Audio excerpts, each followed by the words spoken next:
ബൈജു കൊട്ടരക്കര, ഇവിടെ ഇന്നിപ്പോൾ B Unnikrishnan, FEFKA general secretary B Unnikrishnan തന്നെയാണ് ഈ 20ഓളം ആളുകൾ സമീപിച്ച കാര്യം പറയുന്നത്. അപ്പോഴാണ് ആ വാർത്ത വരുന്നത്. പിന്നീട് അദ്ദേഹത്തെ വിളിക്കുമ്പോൾ അദ്ദേഹം സ്ഥിരീകരിക്കുകയാണ്.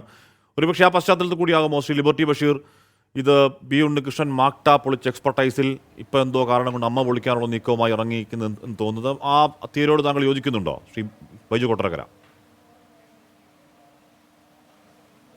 ആവാൻ സാധ്യതയുണ്ട് ഹാഷ്മി. അതായത് മാക്ട ഫെഡറേഷൻ അന്ന് പൊളിക്കാൻ നിന്നത് ബി ഉണ്ണികൃഷ്ണനും ഇപ്പോൾ പിന്നെ ബലാത്സംഗ കേസിൽ നിന്ന് പോലീസ് ചോദ്യം ചെയ്ത രഞ്ജിത്തും അതേപോലെ തന്നെ ആ ഫെഫ്കയിലെ തന്നെ ചില ഉന്നത ആൾക്കാരും ദിലീപുമായിരുന്നു. ദിലീപാണ് അത് ഏറ്റവും കൂടുതൽ അന്ന് ഈ മാക്ട ഫെഡറേഷൻ പൊളിക്കാനായി മുന്നിട്ട്. അതായത് തുളസിദാസിൻ്റെ കാര്യത്തിൽ എല്ലാവർക്കും അറിയാവുന്ന കാര്യമാണ്. തുളസിദാസിൻ്റെ ആ ഒരു ഒറ്റ കേസിൽ അതിനകത്ത് ഇവർ എല്ലാവരും കൂടെ മുന്നിട്ട് നിന്ന് അന്ന് മാക്ട ഫെഡറേഷൻ പൊളിച്ചു. മാക്ട ഫെഡറേഷൻ പൊളിച്ചെങ്കിലും മാക്ട ഫെഡറേഷൻ ഇപ്പോഴും ഉണ്ട്. 10,000-ഓളം മെമ്പർമാരും ഇപ്പോഴുണ്ട്. ഒരുപാട് പേർ ഫെഫ്കയിൽ നിന്ന് ഇപ്പോൾ വിളിച്ചുകൊണ്ടുമിരിക്കുന്നു. ഒന്ന്. രണ്ടെന്ന് പറയുന്നത്, ഈ അമ്മ എന്ന് പറയുന്ന സംഘടന നേരത്തെ ബഷീർ കേക്ക് പറഞ്ഞ പോലെ ഇതിനകത്ത് ഈ 507 മെമ്പർമാരെന്ന് ജോയി മാത്യു പറഞ്ഞല്ലോ. ഈ 507 മെമ്പർമാരിൽ ഒരു 10-30 പേര് കഴിഞ്ഞാൽ ബാക്കിയുള്ള എത്ര പേർക്ക് കണ്ടിന്യൂസ് ആയി പടമുണ്ട് എന്ന് നമ്മളൊന്ന് ചെക്ക് ചെയ്താൽ നമുക്ക് മനസ്സിലാവും. ഈ 30 പേരോളമുള്ള ആളുകൾക്കാണ് കണ്ടിന്യൂസ് ആയിട്ട് സിനിമയുള്ളത്. അതായത് ഈ അമ്മയുടെ തലപ്പത്ത് നിൽക്കുന്ന ചില ആളുകൾ, ഇപ്പം മമ്മൂട്ടി, മോഹൻലാൽ, അവർക്ക് പിന്നെ പറഞ്ഞിട്ട് കാര്യമില്ല, സൂപ്പർ സ്റ്റാറുകളാണ്, അവർക്ക് എപ്പോഴും പടമുണ്ട്. ബാക്കിയുള്ള ആളുകളൊക്കെ നോക്കുകയാണെങ്കിൽ പൃഥ്വിരാജോ കുഞ്ചാക്കോവനെയൊക്കെ കഴിഞ്ഞാൽ പിന്നീടുള്ള ഈ രണ്ടാം നിര നടന്മാരെന്ന് പറയുന്ന ചില ആളുകൾ, നടന്മാരും നടികളും, അവർക്ക് എത്ര പേർക്ക് സിനിമയുണ്ട്? അവർക്ക് സിനിമ വളരെ കുറവുള്ളൂ. ഒരു വർഷം ചിലപ്പോൾ 2-3 സിനിമ കിട്ടിയെങ്കിലായി, ചിലപ്പോൾ 2 സിനിമ കിട്ടിയെങ്കിലായി. ഇനി സിനിമകളില്ലാത്തവരുമുണ്ട്. ഈ രമ്യ തമ്പീശൻ എന്ന് പറഞ്ഞ നടി ആക്രമിക്കപ്പെട്ട കേസിൽ അന്ന് രമ്യ ചില കാര്യങ്ങളൊക്കെ തുറന്നു പറഞ്ഞതിന്റെ പേരിൽ, അവരുടെ കൂടെ നിന്നതിന്റെ പേരിൽ ഇന്നേ വരെ രമ്യ ആകെപ്പാടെ അഭിനയിച്ച 4 സിനിമയിലാണ്. 2017 തുടങ്ങി 2024 വരെ ആകെപ്പാടെ രമ്യ തമ്പീശൻ അഭിനയിച്ചത് 7 വർഷം കൊണ്ട് അഭിനയിച്ച 4 സിനിമയിലാണ്. പാർവതി തിരുവത്ത് അഭിനയിച്ചത് ഏതാണ്ട് 6 സിനിമകളിലാണ്. അപ്പൊ ഇതൊക്കെ കാണുമ്പോൾ നമുക്കറിയാമല്ലോ ഈ പവർ ഗ്രൂപ്പ് ആരാണെന്നും ഏത് രീതിയിലാണെന്നും. അല്ല, ദിലീപിനെ മാത്രം മഹത്വവൽക്കരിക്കാൻ ചില ആളുകൾ വന്നിരിപ്പുണ്ട്. അതിലൊന്നും ഒരു കഴമ്പുമില്ല. ദിലീപിനെയും കാവ്യമാധവനെയൊക്കെ എപ്പോൾ പറഞ്ഞാലും മഹത്വവൽക്കരിച്ചുകൊണ്ടിരിക്കുക. എന്താണ് ഇതിന്റെ കാര്യം എന്ന് അറിയാൻ പാടില്ല. നേരത്തെ പറഞ്ഞതുപോലെ ഈ വേട്ടക്കാരുടെ കൂടെ നിന്നിട്ട് ഈ വേട്ടക്കാരെ മുഴുവൻ, ഞാൻ നേരത്തെ പറഞ്ഞപ്പോഴാണെന്ന് വേറെ സംസാരമായി പോയത്. അപ്പൊ ഇവരെയൊക്കെ നമ്മൾ പുണ്യാളച്ചന്മാരായിട്ട് ഇങ്ങനെ എന്താണ് പിന്നെ വഴി കൊണ്ട് നിർത്തണോ, പൂജിക്കണോ, മെഴുതിരി കത്തിച്ചു വെക്കണോ?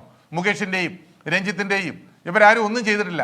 കാരണം ഈ രാഹുൽ ഈശ്വറിന് സിനിമയെക്കുറിച്ച് ഒരു ചുക്കും അറിയത്തില്ല എന്നുള്ളതാണ് സത്യം. സിനിമ കാണുമായിരിക്കാം, പക്ഷേ ഈ ഇൻഡസ്ട്രിക്ക് അകത്ത് നടക്കുന്ന കാര്യങ്ങൾ അതിനെക്കുറിച്ച് ആദ്യം ഒന്ന് പഠിക്കാൻ ശ്രമിക്കണം.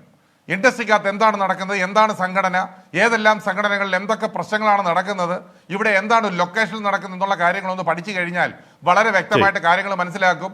ഇതേപോലെയുള്ള ഈ ചീഞ്ഞ വക്കാലത്തുകളുമായിട്ട്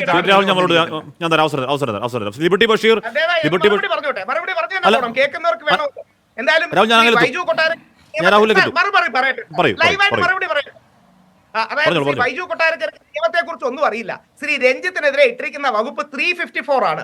375 ആണ് റേപ്പ്. ബലാത്സംഗ കേസിലല്ല രഞ്ജിത്തിനെ ചോദ്യം ചെയ്യുന്നത്. മിനിമം എന്തെങ്കിലും അറിവ് വെച്ചിട്ടെങ്കിലും പറയണം. 354 എന്ന outraging the modesty of the woman ആണ്. 375 വകുപ്പിലല്ല. അപ്പൊ അങ്ങ് ഫാക്ട് പറയുന്നതിൽ പണ്ടേ വീക്കാണ്, എനിക്കത് കുഴപ്പമില്ല. ശ്രീ രാഹുൽ ഈശ്വറിന് നിയമത്തെ കുറിച്ച് നല്ല ബോധ്യമുണ്ട്.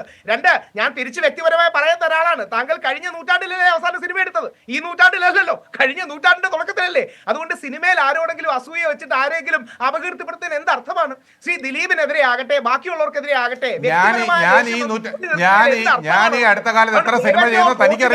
വ്യക്തിവിരോധം തീർക്കാനുള്ളതല്ല പൊതുമണ്ഡലം.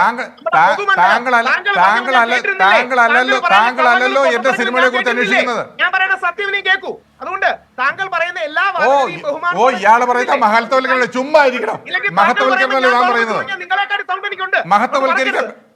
ദൈവത്തെ ഓർത്ത് സിനിമാ മേഖലയെ പലപ്പോഴും കരിവാരിത്തേക്കാനും തന്റെ സ്വഭാവം ഇതാണ്. എല്ലാവർക്കും അറിയാം, കേരളത്തിൽ സർവ്വ ആൾക്കാർക്ക് പറയാം. കേരളത്തെ എല്ലാ ആൾക്കാരും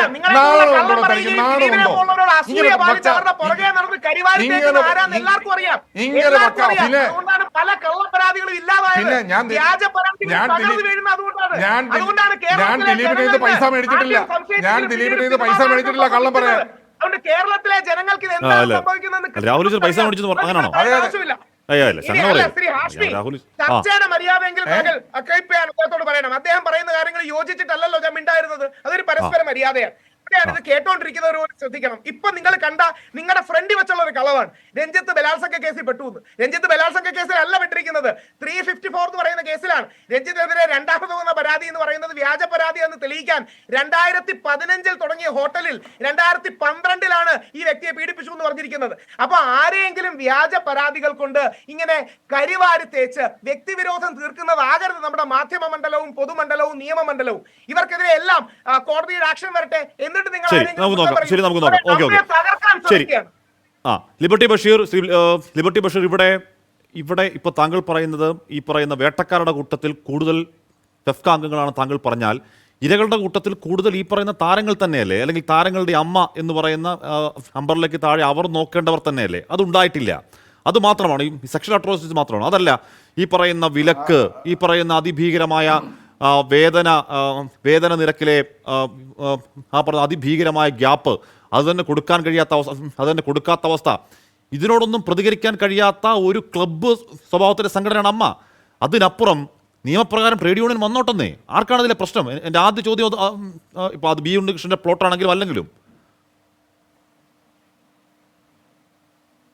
ആശിഫ്, നിങ്ങൾ പറഞ്ഞ ട്രേഡ് യൂണിയൻ വന്നാലല്ലോ നല്ല കാര്യം തന്നെ, അതിലൊന്നും എനിക്ക് വ്യക്തിപരമായിട്ടും സംഘടനാപരമായിട്ടും എതിർപ്പില്ല. പക്ഷെ നിങ്ങൾ ഒരു കാര്യം മനസ്സിലാക്കുക ആശിഫ്, ഈ ട്രേഡ് യൂണിയനിൽ വന്നിട്ട് ഇവർക്ക് വിലപേശാനുള്ള ശക്തി ഇവർക്ക് ഉണ്ടാവില്ല. അങ്ങോട്ട് ട്രേഡ് യൂണിയനിൽ വന്നിട്ട് ഇവർക്ക് സപ്പോർട്ട് ചെയ്യേണ്ടത് പിന്നെ ആരാണ്?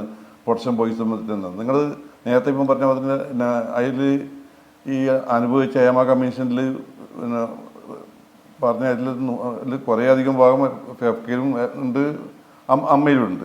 പക്ഷേ നിങ്ങളിപ്പോൾ പറയുന്നത് 2017 നടന്ന സംഭവത്തിൻ്റെ ബാക്കി പത്രമാണ് ഇപ്പം നമ്മൾ കേട്ടുകൊണ്ടിരിക്കുന്നത്. ഇപ്പം മോഹൻലാലും പ്രസിഡൻ്റായിട്ട് വന്ന ശേഷം ഇതെല്ലാം അന്നത്തെ കാലത്ത് ഇന്നസെൻ്റ് ഏട്ടനും ദിലീപും അമ്മ മരിക്കുന്ന സമയത്താണ് ഈ സംഭവങ്ങളിൽ ഉണ്ടായത്. അന്ന് ഇന്നസെൻ്റ് ഏട്ടൻ സംഘടനാപരമായിട്ട് പരാജയമാണ്. ഒരു വിഷയവും ഏറ്റെടുക്കില്ല, അങ്ങോട്ട് എല്ലാം തമാശയിൽ കൂടെ അങ്ങ് പോയി. അപ്പോൾ സംഭവിക്കാനെല്ലാം സംഭവിച്ച് പിന്നെ ഏതെങ്കിലും ആർട്ടിസ്റ്റുകൾക്ക് പേയ്മെൻറ്റ് ബാക്കിയുണ്ടെങ്കിൽ ഇപ്പം മോഹൻലാൽ വന്നതിന് ശേഷം 2018 മോഹൻലാൽ പ്രസിഡൻ്റായി എടുത്തതിന് ശേഷം അങ്ങേയറ്റം അത് സംഘടന നന്നാക്കാൻ വേണ്ടി ശ്രമിക്കുന്നുണ്ട്. ആ ശ്രമം പരാജയപ്പെട്ടുകൊണ്ടാണ് അയാൾ പെട്ടെന്ന് രാജിവെച്ചത്. അയാൾ ഇപ്രാവശ്യം നിർബന്ധിച്ച് അയാൾ പ്രസിഡന്റ് ആക്കിയതാണ്, ഒരിക്കലും സ്വയം മനസ്സാരെ വന്നതല്ല. മമ്മൂക്ക കുറേ കാലം നിന്നിട്ട് മമ്മൂക്ക ഈ തലവേദനക്ക് കഴിഞ്ഞിട്ട് മമ്മൂക്ക തിരിച്ചുപോയി സംഘടന പരമായിട്ട് സാധാരണ മെമ്പറായിട്ടായിരുന്നു ഇപ്പോൾ 10 വർഷമായിട്ട് നിൽക്കുന്നത്. അപ്പോൾ പൈസ ആർട്ടിസ്റ്റുകളുടെ പേയ്മെൻറ്റ് ബാക്കി കഴിഞ്ഞാൽ അതിൽ എല്ലാവരും ഇടപെടും. ഇന്നത്തെ പഴയ മാതിരിയല്ല ആശും, ചേംബർ ഇടപെടും, ഈ ഫെഫ്ക ഇടപെടും, അമ്മ ഇടപെടും. പേയ്മെൻറ്റ് കൊടുക്കാതെ ഒരു പണം റിലീസ് ചെയ്യാൻ പറ്റില്ല. നമ്മുടെ സമയം കഴിയണം, ക്ഷമിക്കണം. എന്തായാലും ഈ അടുത്ത് വരുന്ന പരാതികളിലും അന്നുള്ള സിനിമയുടെ പൈസ തന്നിട്ടില്ല എന്ന് പറഞ്ഞ എത്ര പരാതികൾ നമുക്ക് മുന്നിലുണ്ട്. അപ്പോൾ ഇടപെടൽ ഉണ്ടായിട്ടില്ല എന്നതിൻ്റെ അർത്ഥം ആ ഇടപെടൽ ഉണ്ടാവാൻ, ഇത്തരത്തിൽ അട്രോസിറ്റീസ് ചൂഷണങ്ങൾ ഉണ്ടാകുമ്പോൾ ശക്തമായി ചെറുക്കാൻ ഒരു സംഘടന ഉണ്ടാവുന്നെങ്കിൽ അത് ഉണ്ടാവട്ടെ എന്ന പുരോഗമന നിലപാടാണ് എല്ലാവരും സ്വീകരിക്കേണ്ടതാണ് എൻ്റെ ഒരു ധാരണ.